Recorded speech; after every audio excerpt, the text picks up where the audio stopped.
This is a dive we did about a week or so before we were all locked down here in WA.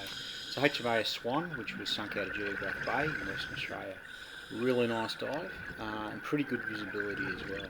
So max depth here was 30 metres, but we spent most of the time at around 24.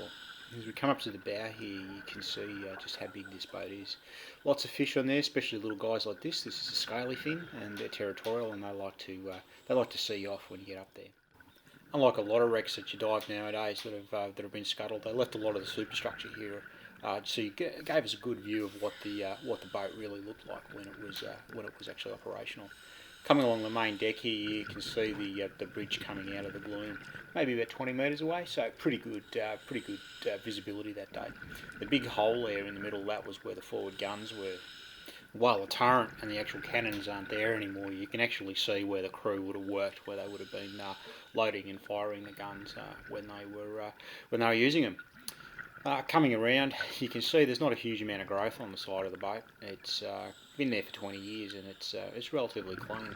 Just shows you how good the anti-foulants are that they use. I wish I could use them on the Lonsdale, it'd be really cool. So coming up to the bridge, we can actually see into where the nerve centre of the boat was. This is where the commander would have made all these decisions about what he wanted to do. What he had for dinner, whatever it was. Looks pretty good. Still, you can still see there's a few sort of artefacts around there to play around on if you could actually get in there, which in this case you can't. And while we can't actually get into the bridge, this boat actually has got a lot of access cut into it, which gives us good access to get into the actual inside guts of the boat. And while the engines and a lot of the really cool stuff are no longer in the boat, there is still a lot of things to actually see. I believe that we found all the racks where the sailors used to sleep and the mess through the boat. This is the upper deck. I think there was about 4 decks from memory. We did go through all decks. We did a couple of dives on this boat, so we did have a good exploration through it. She gets a little bit murky as you go along. I'm in the front, so you don't really see it, but so poor old Jackie behind me, she sometimes got a bit clouded out. This part of the boat is known as the forecastle, so it's the very front, so in the bow.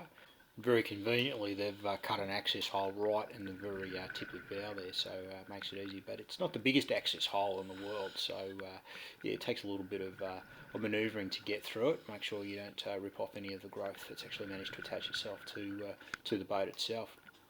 Getting out of the forecastle there, having a good look around, you can still see that there's been a lot of ropes and stuff that have been tangled up over the years on the front, and just looking out into the deep blue where there's just absolutely nothing but blue, which is really quite a cool view. Turning around, you see Jackie. She's coming out. She was much more graceful than I was coming out. There's a scaly fin having a go at us as well. So overall, this was a really nice dive. And we want to thank Tracy from Cape Dive for taking us out, and hope you enjoyed it.